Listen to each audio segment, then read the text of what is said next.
ఎంతైతే మనము దేవుని యొక్క వాక్యాన్ని ఆలకిస్తామో, ఎంతైతే దేవుని యొక్క మాటలు మన హృదయంలో మనం భద్రపరుచుకుంటామో అంతగా దీవించబడతాం, అంతగా ఆశీర్వదించబడతాం. కేవలం విశ్వాసం వలన మాత్రమే దేవుని యొక్క కార్యాలు చూడగలుగుతాం. విశ్వాసాన్ని మనము ఎలాగా పెంపొందించగలుగుతామంటే దేవుని యొక్క వాక్యం ద్వారా. బైబిల్ గ్రంథం నుంచి ఒక మాట చూసుకుందాం. కీర్తనలు 145వ కీర్తన, 145వ కీర్తన వచనాన్ని ఈరోజు ధ్యానంలోకి మనం తీసుకుందాం. తనకు మొరపెట్టు వారందరికీ తనకు మొరపెట్టు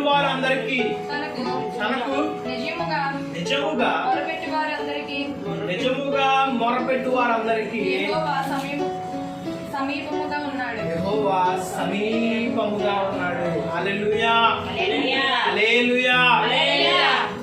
పిల్లరా, శ్రద్ధగా ఆలకించండి. ఈ కీర్తన భాగంలో కీర్తనాకారుడు ఏమంటున్నాడయ్యా అంటే, తనకు నిజముగా మొరపెట్టువారు, తనకు మొరపెట్టు వారికి, తనకు నిజముగా మొరపెట్టు వారందరికీ దేవుడంట, యెహోవా అంట సమీపముగా మొరపెడుతున్నారంట.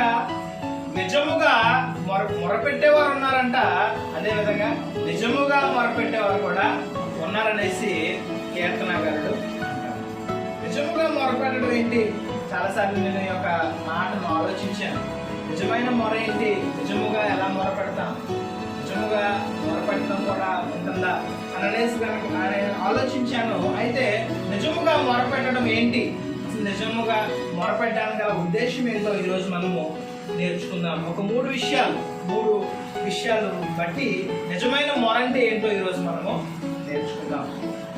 చాలాసార్లు మనము ఎలా ప్రార్థిస్తామంటే, ఎలా మొరపెడతామంటే, ఏదో క్యాజువల్గా చేయాలి కదా, ఏదో నామకార్థంగా చేయాలి కదా అన్నట్లుగా చేస్తాం, కానీ పైపైన చేస్తున్నట్లుగా చేస్తూ ఉంటాం. అందుకోసమే కార్యాలను మనము చూడలేకపోతాం. నిజముగా మొరపెట్టు వారికి దేవుడు సమీపంగా ఉన్నాడు. అంటే సమీపం అంటే ఏంటంటే పక్కనే ఉన్నాడు. హల్లెలూయా. ఎవరైతే నిజముగా దేవునికి అడుగుతారో, ఎవరైతే నిజముగా బలముగా దేవుని వేడుకుంటారో, దేవునికి మొరపెడతారో వారికి. అయితే నిజముగా ఎలా మొరపెట్టాలి పాస్టర్ గారు, నిజముగా మనం ఎలా మొరపెట్టగలం అనే విషయాన్ని కనుక మీరు కనుక అడిగినట్లయితే 3 విషయాలు చెప్తాను, 3 స్టెప్స్. మొదటిది ఏంటయ్యా అంటే, పరిశుద్ధమైన మనసుతో మొరపెట్టాలి. చెప్పండి, ఏంటి? పరిశుద్ధమైన మనసుతో మొరపెట్టాలి. రోజు చూద్దాం. యోనా గ్రంథము 3వ అధ్యాయము 9-10. మనుషులందరూ తమ దుర్మార్గములను విడిచి తాము చేయు బలాత్కారమును మానివేయవలను. మనుషులేమి పశువులేమి సమస్తమును గోనె పట్ట కట్టుకొనవలెను. జనులు మనోపూర్వకముగా దేవుని వేడుకొనవలెను అని దూతలు నినివే పట్టణములో చాటించి ప్రకటన చేసిరి. నినివే వారు తమ చెడు నడతలను మానుకొనగా వారు చేయుచున్న క్రియలను దేవుడు చూచి పశ్చాత్తాపపడి వారికి చేయుదుననిన తాను మాట ఇచ్చిన కీడు చేయక మానెను. హల్లెలూయా. మనము ఇక్కడ జరిగిన సందర్భాన్ని మీకు కొంచెం వివరిస్తాను. నినివే అనే ఒక పట్టణం ఉంది, ఒక గ్రామం లేదా ఒక ఊరు, గ్రామం కాదు, ఒక ఊరు, నినివే పట్టణం. ఆ నినివే పట్టణం ఎలా ఉందయా అంటే చాలా పాడైపోయింది. అక్కడ ఉన్న జనులందరూ కూడా దుర్మార్గులు అయిపోయారు, చెడుతనంలో నిండిపోయారు, చెడుతనం చేత నిండిపోయారు. వారి మాటలు బాగాలేదు, వారి క్రియలు బాగాలేదు. దేవుడు వారిని చూడగా దేవుడికి వారు నచ్చలేదు. దేవుడు వారిని నాశనం చేద్దాం అనుకున్నాడు. ఆ యొక్క పట్టణాన్నే భూమి మీద నుంచి చెరిపేద్దాం అనుకున్నాడు. అర్థమవుతుందండి? ఆ పట్టణం పేరేంటి? నినివే. ఆ నినివే పట్టణాన్ని చెరిపేద్దాం అనుకున్నాడు, పూర్తి నాశనాన్ని. కానీ నాశనం చేయడానికి ముందు ఒకసారి వాళ్ళకి తెలియపరుద్దామని అనేసి తన సేవకుడైన యోనాను పంపిద్దామని యోనాకి చెప్తే యోనా భయపడిపోతాడు. ప్రభువా అది మంచోళ్ళు కాదు ప్రభువా, నేను వెళ్ళి దేవుడు మిమ్మల్ని చంపేస్తాడని చెప్తే నన్నే చంపేస్తారు ప్రభువా, నేను అక్కడికి వెళ్ళలేను ప్రభువా అని అనేసి అంటాడు. దేవుడు అంటాడు నేను తోడుగా ఉంటాను వెళ్ళు అని మాట్లాడతాడు. మాట్లాడితే యోనా మాత్రం ప్రభువా నాకు భయం ప్రభువా అంటాడు. సరే పడవ మీద వెళ్ళాలి. అప్పట్లో మరి అప్పుడు ఏరోప్లేన్స్ గట్రా లేవు కదా, పడవలోనే దూర ప్రాంతాలు దేశాలకు వెళ్ళాలంటే పడవలోనే ప్రయాణం చేయాలన్నమాట. అంత పెద్ద దేశాలే తిరిగేవారు, దేశాలే పడవల మీద తిరుగుతూ ఉండేవారు. అయితే యోనా ఏమో మరి నినివే పట్టణానికి పడవాడు. కానీ అక్కడికి వెళ్ళేసరికి ఏం చేయాలో అర్థం కాక టెన్షన్లో భయపడిపోయి మొన్న నినివే పట్టణానికి వెళ్ళాలని నినివే పట్టణానికి టికెట్ తీసుకోకుండా తర్షీష్ పట్టణానికి టికెట్ తీసుకుంది. ఒకసారి టికెట్ తీసుకుంటే ఆ టికెట్లోనే భోజనం అన్నీ ఉంటుంది అన్నమాట. వాళ్ళే భోజనం పెడతారు, వాళ్ళే ఒక బెడ్ ఇస్తారు, అన్నీ వాళ్ళే చూసుకుంటారు. వాళ్ళు ఉన్న అన్ని రోజులు కూడా పడవ ఉన్న రోజులు వాళ్ళే అన్నీ చూసుకుంటారు. టికెట్ తీసేసుకొని వెళ్ళిపోయి పడవ అడుగు భాగానికి వెళ్ళి దేవుడు కనపడరా అండి? పడవ అడుగు భాగానికి వెళ్ళిపోతే దేవుడు చూడలేడా అండి?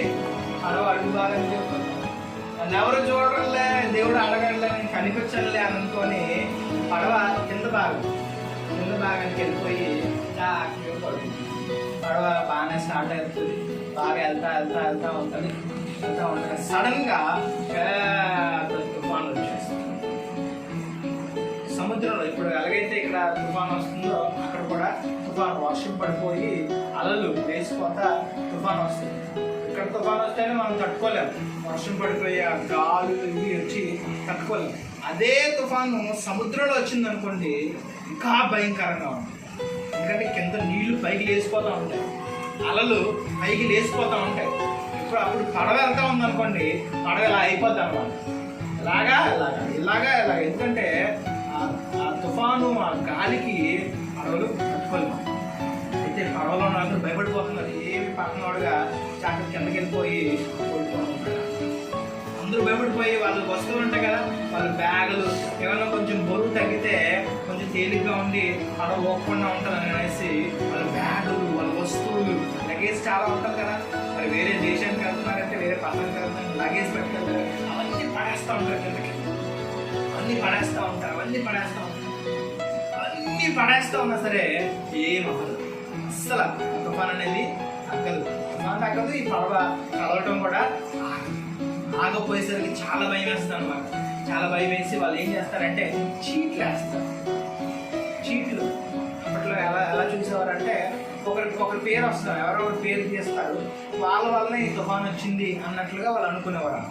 సో ఆ పడవలో అందరి పేర్లు రాసి వేసి చీట్లు వేసి ఒక పేరు తీయమంటారు.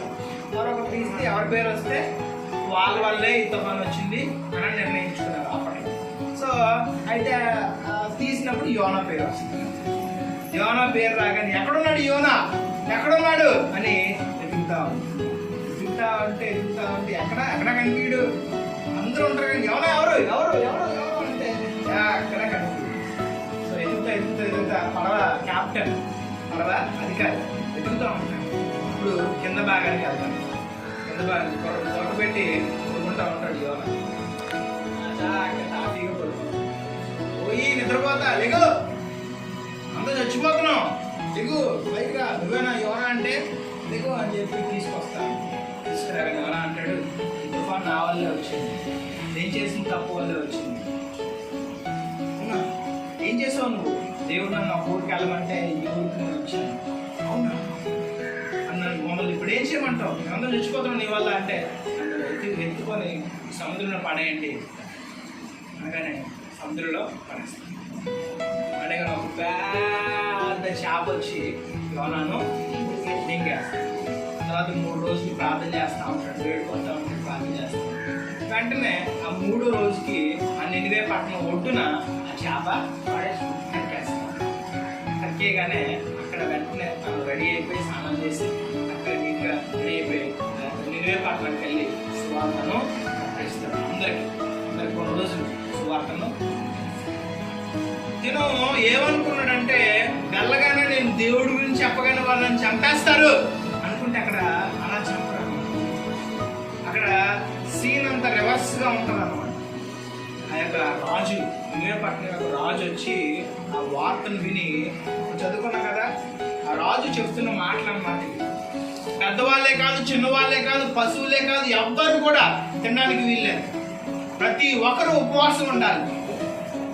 ఏ ఒక్కరు తినడానికి లేదు. గోనె పట్ట కట్టుకోండి, అందరూ కూడా మంచి బట్టలన్నీ విడిచిపెట్టేసేయండి. గోనె పట్ట కట్టుకోండి, ఉపవాసం ఉండండి, ఆ దేవుడికి ప్రార్థించండి. ఈ శాపాన్ని, ఈ ఘోరమైన ప్రమాదాన్ని మన దేశం నుంచి దేవుడు తప్పించులాగున ప్రార్థన చేయండి అని అనేసి ప్రకటన చేస్తాం. ఆ ప్రకటన మనం ఇప్పుడు చదువుతాం. అదే కదా, చూడండి వరకు చూడండి ఆ మాట. మనుషులందరూ తమ దుర్మార్గతను విడిచి తాము చేయి బలాత్కారమును మానివేసి మనుషులేమి పశువులేమి సమస్తమును గోనె పట్ట కట్టుకోవాలను. హల్లెలూయా. ఇంకా దేవునికి వేడుకొనవలెను. చూసారా, ఆ విధముగా వారు దేవుడి దగ్గర తీసుకొచ్చుకొని, దేవా మేము చేసిన తప్పులే, నీ కోపాన్ని తగ్గించుకో, మమ్మల్ని క్షమించు అని అనేసి దేవుని సన్నిధిలో దేవునికి మొరపెట్టుకున్నారు, దేవుని వేడుకున్నారు. అప్పుడు వారి మనసు పరిశుద్ధపరచబడింది. దేవుడు వారిని క్షమించాడు. క్షమించడమే కాదండి, ఆ నినివే పట్టణం మీదకి రావాల్సిన ఉగ్రతని కూడా దేవుడు. హల్లెలూయా, హల్లెలూయా. దేవుడు భూమి మీద నుంచి ఆ పట్టణాన్ని తీసివేద్దాం అనుకున్నాడు. కానీ ఎప్పుడైతే వారు పరిశుద్ధపరచుకొని దేవుని మొరపెట్టారో వెంటనే ఆ దేశాన్ని దేవుడు కాపాడాడు, దీవించాడు, ఆశీర్వదించాడు. హల్లెలూయా. కనుక మనం నేర్చుకోవాల్సిన విషయం ఏంటంటే, పరిశుద్ధమైన మనసుతో దేవుని మనము ఎలా మొరపెట్టాలమ్మా? పరిశుద్ధమైన. చాలాసార్లు మన హృదయంలో పాపం ఉండిపోతుంది. ఆ పాపంతో మనం ఎంత దేవుడిని వేడుకున్నా దేవుని కార్యాలు మనం చూడలేం. చిన్నదవ్వచ్చు, పెద్దదవ్వచ్చు. చిన్నదైనా మురికే, పెద్దదైనా కనిపిస్తూ ఉంటుంది. ఏ మురికైనా సరే అదే నీరుతో కడుక్కోవాలి. అదేవిధంగా చిన్న పామైనా పుడుతుంది, పెద్ద పామైనా పుడుతుంది. అదే పాపం అలాంటి. చిన్నదైనా పాపమే, పెద్దదైనా ఏం చేయాలంటే చిన్నదే కదా, ఏముంది అనుకోండి. దానివల్ల పెద్ద కార్యాన్ని దేవుడు చేద్దాం అనుకుంటాడు. కానీ చిన్న గులకరాయిలాగా వాటర్ వస్తూ ఉంటుంది. చిన్న గులకరాయి అడ్డం పడింది అనుకోండి, పైపులో వాటర్ వస్తుందా? అడ్డంగా ఉండిపోతుంది అనమాట ఈ పాపం వెళ్ళి. ఆ విధంగా దేవుని ఆకాశం నుంచి వచ్చే దేవుని కార్యాలు, ఆ పరలోక పట్టణం నుంచి వచ్చే దేవుని కార్యాలు ఈ చిన్న పాపం వల్ల ఏమవుతాయంటే ఆగిపోతాయి. అందుకే పరిశుద్ధపరచుకోవాలి. పరిశుద్ధమైన మనసుతో దేవుని మనము దేవునికి మొదలుపెట్టుకోవాలి. అది నిజమైన హల్లెలూయా, హల్లెలూయా. ఆ విధంగా దేవునికి మొదలుపెట్టుకున్నప్పుడు దేవుడు మనకి తొందరగా దేవుని యొక్క కార్యాలు. నినివే ప్రజలకి ఎలా తట్టిందో తెలియదు, ఉపవాసం ఉండాలని. ఎలా తట్టిందో తెలియదు, గోనె పట్టు కట్టుకోవాలని. ఎలా తట్టిందో తెలియదు, దేవుడిని వేడుకోవాలని. అందరూ రాజాకి ఇచ్చాడు ఆ యొక్క దేశం అంతటికి. ఈ నినివే పట్టణంలో అందరూ ఉపవాసం ఉండాలి. ఇప్పుడు గవర్నమెంట్, బీజేపీ గవర్నమెంట్, మోడీ గారు అలాగే మనకి ఆజ్ఞేస్తారు, ఇంట్లో ఉండండి, బయటికి రావద్దని. అందరూ ఎలాగ ఉండిపోయారు. అలాగా ఆ రాజుగారు ఆజ్ఞ ఇచ్చారు. ఇవ్వగానే ప్రజలందరూ ఉపవాసం. హల్లెలూయా. దేవుడు వెంటనే ఉపవాసం ఉండటం కాదు, ఉపవాసం ఉండటం మాత్రమే కాదు, కానీ వారిని వారు పరిశుద్ధపరచుకున్నారు. దేవుని సన్నిధిలో వారు చేసిన తప్పిదాలు ఒప్పుకున్నారు. చాలా మంది కప్పుకుంటారు. ఏమండి, కప్పుకునే వాళ్ళంటే దేవునికి ఇష్టం ఉండదు. ఒప్పుకునే వాళ్ళంటే దేవునికి దాచేసుకుంటారు అన్నమాట. దాచేసుకుంటారు వాళ్ళంటే దేవునికి ఇష్టం. ఒప్పుకొని క్షమించారు అని వెంటనే ఎవరైతే ఒప్పుకొని విడిచిపెడతారో వారిని దేవుడు దీవిస్తాడు, దేవుడు ఆశీర్వదిస్తాడు. హల్లెలూయా, హల్లెలూయా. పూర్తి విశ్వాసంతో మొరపెట్టారు. బైబిల్ గ్రంథంలో నుంచి మొదటి సమూయేలు గ్రంథము 1వ అధ్యాయము 15 నుంచి 17 వచనాలు. మొదటి సమూయేలు 20వ వచనం కూడా చదువుదాం. కనుక హన్నా గర్భం ధరించిన దినములు నిండినప్పుడు ఒక కుమారుని కని, నేను యెహోవాకు మొక్కుకొని దీనిని అడిగి తిని అనుకొని వానికి సమూయేలుని చదవండి ఈ ఒక మొదటి అధ్యాయం అంతా, ఇంకా యోనా గ్రంథం కూడా. ఈ అధ్యాయంలో ఏలి అనే ఒక పాస్టర్ గారిని చూస్తాం అన్నమాట. ఇక్కడ హన్నా అనే ఒక గొడ్రాలు అంటే పిల్లలు లేని స్త్రీ, ఆవిడ మందిరంలోకి వచ్చి ప్రార్థన చేస్తుంది. ఏడుస్తుంది ఎక్కెక్కి ఏడుస్తుంది. అడుగుతుంది దేవుడిని, ప్రార్థన చేస్తుంది. పాస్టర్ గారు కొద్దిగా ఏజ్డ్ అనమాట, కొద్దిగా ముసలాయన. అయితే ఈ లోపల వచ్చారు ఏలి పాస్టర్ గారు ప్రవక్త. ఆయన వచ్చి చూసేసరికి పెదాలు మాత్రం కదులుతున్నాయి. ఇంకా బాధతో స్వరం రావట్లేదు, కానీ లోపల రావు, కుంగిపోతూ పెదాలు మాత్రం కదులుతున్నాయి. కదులుతేసరికి ఏలి ఏమో ఈవిడేమైనా తాగేసి వచ్చేసిందా, మందిరంలోకి వచ్చి ఏమైనా అలా ఇష్టం వచ్చినట్టు బిహేవ్ చేస్తుందా అనేసి వచ్చేసి తిట్టేస్తారు. ఏంటి ఇక్కడికి వచ్చేది, దేవుని మందిరం వెళ్ళిపో బయటికి అనేసి ఆవిడ్ని తిట్టేస్తారు. అప్పుడు అన్న అంటే మాటలు చదువుకున్నాం అనమాట.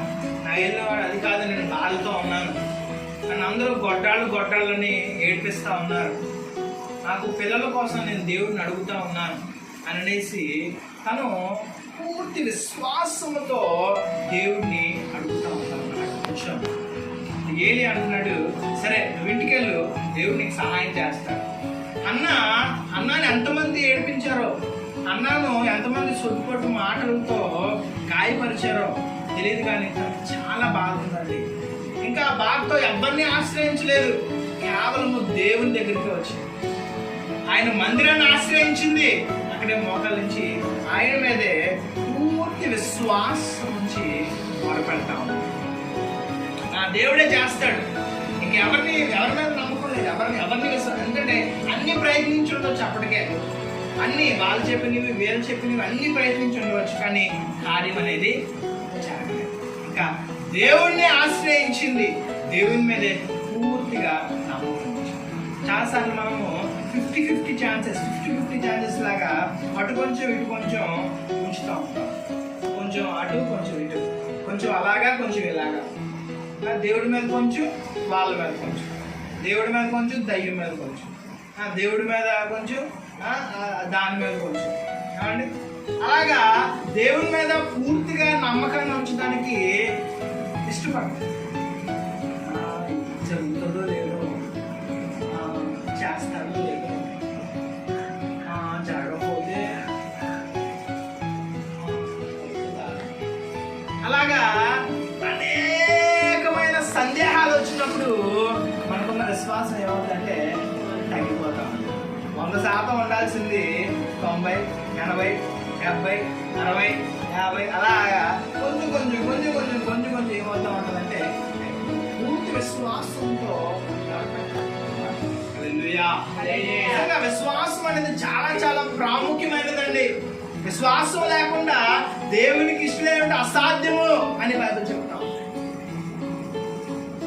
మీకు ఎంత విశ్వాసం ఉంటే, ఎంత నమ్మకం దేవుని మీద ఉంటే, అంత గొప్ప కార్యాలు దేవుడు నీ జీవితంలో చేయడానికి. హల్లెలూయా. అంత గొప్ప కార్యాలు దేవుడి జీవితంలో జరిగిస్తాడు. చాలా విశ్వాసం. ఎందుకంటే తన భర్త కూడా తిడతా ఉన్నాడు రోజు, తన అత్తమామలు తిడతా ఉన్నారేమో, చుట్టుపక్కల వాళ్ళు అందరూ దూషించారేమో. పాపం ఎవరు చారదీసి పర్లేదులే అని చెప్పేవాళ్ళే లేరేమో.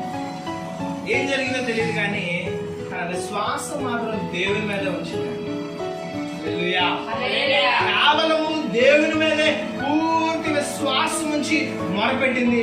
దేవుడు తన మొరను ఆలకించి అనుకోబెట్టాడు. 20వ వచనంలో మనం చూస్తాం, మనకి సమూయేలు అని పేరు పెట్టింది అన్నమాట. ఆయన గొప్ప ప్రవక్త అయిపోయాడు, పెద్ద పాస్టర్ గారు అయిపోయాడు, గొప్ప ప్రవక్త. ఎంతో మంది రాజులు అతని దగ్గరికి వచ్చి అతని చేత ప్రార్థన చేయించుకున్నారు. ఎంతో మంది రాజులు తన ముందు తల వంచారు. అంటే ఎంత గొప్ప ప్రవక్త అయ్యాడో చూడండి. తల్లి చేసిన ప్రార్థన, తల్లి ఉంచిన విశ్వాసం, అన్న ఉంచిన విశ్వాసం గొప్పదండి. ఇంత విశ్వాసాన్ని మనము ఈనాటి జనాల్లో ఉంచగలుగుతున్నామా? ఒకసారి మనం పరిశీలన చేసుకుందాం. ఎందుకంటే విశ్వాసం మూలం. చిన్న కార్యం జరగాలన్నా మనం ఇప్పుడు మనుషులే చూడండి, వాళ్ళు నమ్మితేనే వాళ్ళు మనం నమ్ముతారు. మొదట నువ్వు వాళ్ళు నమ్మకుండా వాళ్ళని నమ్మాలంటే అసలు నమ్మదు. ఫస్ట్ ఒకరు నమ్మితేనే వాళ్ళు తెలిసిపోద్ది, వీళ్ళు నమ్ముతున్నారు అని నాకు తెలిసిపోతే అప్పుడు వాళ్ళు మనం నమ్ముతారు. అదేవిధంగా ఇక్కడ దేవుని విషయంకి వచ్చేసరికి మనం ఇంకెంత జాగ్రత్తగా ఉండాలి. 2 పడవల మీద ప్రయాణం ఎంత మాత్రం గమ్యానికి చేర్చదు. అదిలో పడిపోతుంది సముద్రం, ఆ పడవ వెళ్ళిపోద్ది, ఈ పడవ వెళ్ళిపోద్ది, అదిలో ఒప్పుకోలిపోద్ది. కనుక పూర్తి విశ్వాసం నుంచి దేవుని మీద, వాటి మీద, వీటి మీద, నిమ్మకాయల మీద, ఆనపకాయల మీద, కాకరకాయల మీద కాదు విశ్వాసం, దేవుడి మీద నుంచి విశ్వాసం. ఆయనే ఆశ్చర్యకరమైన కార్యాలు చేతుల్లో హల్లెలూయా. దేవుడే అన్ని ద్వారాలు తెలుస్తుంది ఈ విశ్వాసాన్ని. విశ్వాసంతో ఎంతో మంది, నేను ఇంకా హన్నాను మాత్రమే జ్ఞాపకం చేస్తున్నాను కానీ బైబిల్లో అనేక మంది ఉన్నారు విశ్వాసం, అనేక మంది ఎన్నెన్నో కార్యాలు చూశారు. ఎందుకంటే వారి యొక్క విశ్వాసం ఎంత విశ్వాసం ఉంచుతావో, పూర్తి విశ్వాసం ఉంచితే అది నిజమైన వార లెక్కలోనికి వస్తారు. హల్లెలూయా. 3వ పాయింట్ చూసుకొని మనం ముగించుకుందాం. లూకా సువార్త 22వ అధ్యాయము 42-43 వచనాలు. లూకా సువార్త 22వ అధ్యాయము, కొత్త నిబంధనలో ఉంటుంది. లూకా 22వ అధ్యాయము 42-43 వచనాలు. తండ్రి, ఈ గిన్నె నా యొద్ద నుండి తొలగించుటకు నీ చిత్తమైతే తొలగించుము. ఆయనను నా ఇష్టము కాదు, నీ చిత్తమే సిద్ధించునుగాక అని ప్రార్థించును. చాలు. ఈ గిన్నెను నీ చిత్తమైతే తొలగించుము, నా ఇష్టం కాదు, నీ ఇష్టమే. 3వ పాయింట్ ఏంటంటే పూర్తి విధేయతతో దేవునికి విధేయత. విశ్వాసం అంటే నమ్మకం ఉంచడం, విధేయత అంటే అర్థం ఏంటంటే ఒబీడియన్స్ అంటే విధేయత. ఒక అర్థం అయితే చెప్తారు. విధేయత అంటే ఒకరి పట్ల మనము విధేయత చూపించడం, వాళ్ళ మాటను జవదాడకుండా వినటం, వారి మాటకు ఎదురు మాట్లాడకుండా కాముగా సరెండర్ అయిపోవడం, అది విధేయత లెక్కలోనికి వస్తుంది అన్నమాట. ఒబీడియన్స్ అంటాం ఇంగ్లీష్. సో పూర్తి విధేయతతో ఇక్కడ యేసు ప్రభు వారు గెత్సెమనే తోటలోకి వెళ్ళి ప్రార్థన చేస్తారు. ఆయన మరి చనిపోతున్న క్షణాలు, సిలువ ఎక్కబోతున్న క్షణాలు. ఆ క్షణాల్లో తండ్రికి ప్రార్థన చేస్తున్నారు. ప్రభువా, ఎందుకంటే ఆ పెయిన్ అంతా తెలుసు ఆయనకి, ఎంత బాధ భరించాలో. ఎందుకంటే ఈ చేతిలో మేకులు, ఈ చేతిలో మేకులు, కాళ్ళలో మేకులు, మరి తలకు ముళ్ళ కిరీటం, రక్తం అలా కారుతూ ఉంటుంది. మిట్ట మధ్యాహ్నం ఎండలో ఎలా ఉంటుంది తెలుసా అండి? రక్తము ఒక కొన్ని క్షణాల్లో ఏమవుతుందంటే గట్టి పడుతుంది. అర్థమవుతుందా? ఆ గాయము, ఆ రక్తం ఇలా కారుతూ ఉన్నప్పుడు చర్మం ఏమవుతుందంటే ఆ రక్తం అలా పడి ఆ రక్తం గట్టిగా అయిపోతా ఎండలో, మధ్యాహ్నం ఎండలో కడతారు. ఆ రక్తం దానికి అంటుకుపోయి చర్మం గట్టి పడిపోయి కారుతూ ఉంటే ఆ సిలువ మరణం ఎంత ఘోరమైందంటేనండి అందరూ చూస్తూ ఉంటారు అనమాట. ఆ తప్పు ఇంకొకరు చేయాలంటే భయపడాలి అనేసి రోమా ప్రభుత్వం అంత కఠినంగా ప్రవర్తించేవారు అన్నమాట. ఆ తప్పుని ఆ శిక్షణ, అన్యాయపు శిక్షని యేసు ప్రభు వారికి ఇచ్చారు. అయితే అదంతా మన కోసం ఆయన భరించారు. అయితే మేకులు, ఆ గాయాలు, పక్కలో బల్లె పోటు, ఎన్నో నొప్పులు, ఈ బాధంతా కూడా ఆయన ముందే తెలుసు జరగబోతున్నాం. అందుకే దేవుడు ప్రార్థన చేస్తున్నాడు, ప్రభువా నేను భరించలేనేమో, గిన్నె నా ఎదురు నుంచి తప్పించు అని ప్రార్థిస్తూనే అయినా నా చిత్తం కాదు, అయినా నా ఇష్టం కాదు, నీ చిత్తమే జరుగును కాక అనేసి దేవుని మాటకు లోబడిపోయాడు. అది విధేయత. హల్లెలూయా. కొన్నిసార్లు మనం ఏదంటే అదే జరగాలనుకుంటూ ఉంటాం ఏమండి. దేవుడు వేరేది మన కోసం ఉంచుతాడు, అయినా సరే మనం ఏదనుకుంటే అదే జరగాలనుకుంటాం. దేవుడు దానికన్నా బెటర్ది సిద్ధపరిచాడేమో, దేవుడు దానికన్నా మంచిది నీకోసం నా కోసం సిద్ధపరిచాడేమో. కానీ నేను పట్టుకున్న కుందేలకి మూడే పాలు అన్నట్టుగా ఏదైనా ఒకటి పట్టుకుంటే దాని మీదే అంటూ ఉంటాం. దేవుని మాటను చెవదాడుతాం, దేవుని మాటను వినకుండా నిర్లక్ష్యం చేస్తాం. వాళ్ళు దేవుడు అది వద్దు అంటే అది విడిచిపెట్టాం. విధేయతను చూపించాలి. పూర్తి విధేయతతో దేవునికి మనం మొరపెట్టినప్పుడు దేవుని యొక్క కార్యాలు మనం చెప్తున్నాము. యేసుప్రభు వారు తండ్రికి ప్రార్థన చేస్తా, ప్రభువా ఈ గిన్నెను అంటే ఈ యొక్క ఏదైతే శోధన వస్తుందో నా మీదకి, ఏదైతే మరణం వస్తుందో నా మీదకి, అది నా దగ్గర నుంచి తప్పించే నేను ప్రార్థిస్తూనే మరలా ఏమన్నారు, నా ఇష్టం కాదు, నా చిత్తం కాదు, నీ చిత్తమే జరుగుతుంది అనేసి తండ్రికి ఆ విధంగా మనం తండ్రికి లోబడినట్లయితే దేవుని యొక్క కార్యాలు మనం చేస్తున్నాము. అది నిజమైన మొరలోనికి. 3 విషయాలు ఈరోజు మనం నేర్చుకుందాం. మొదటిది ఏంటండి? పరిశుద్ధమైన మనసుతో దేవునికి మొరపెట్టాలి. రెండోది పూర్తి విశ్వాసముతో దేవునికి మొరపెట్టాలి. మూడోది పూర్తి ఇవి నిజమైన మొరలోనికి. ఇంకా పై పైన కాదు కానీ పూర్తిగా దేవుని మనం ఆశ్రయించినప్పుడు, పూర్తిగా దేవునికి మనం మొదలుపెట్టినప్పుడు దేవుడు ఆశ్చర్యకరమైన కార్యాలు మన జీవితంలో జరిగిస్తాడు. ఈ కొద్ది మాటలు వెనుకల్లో దేవుడు దీవించి ఆశీర్వదించును గాక. ఆమేన్.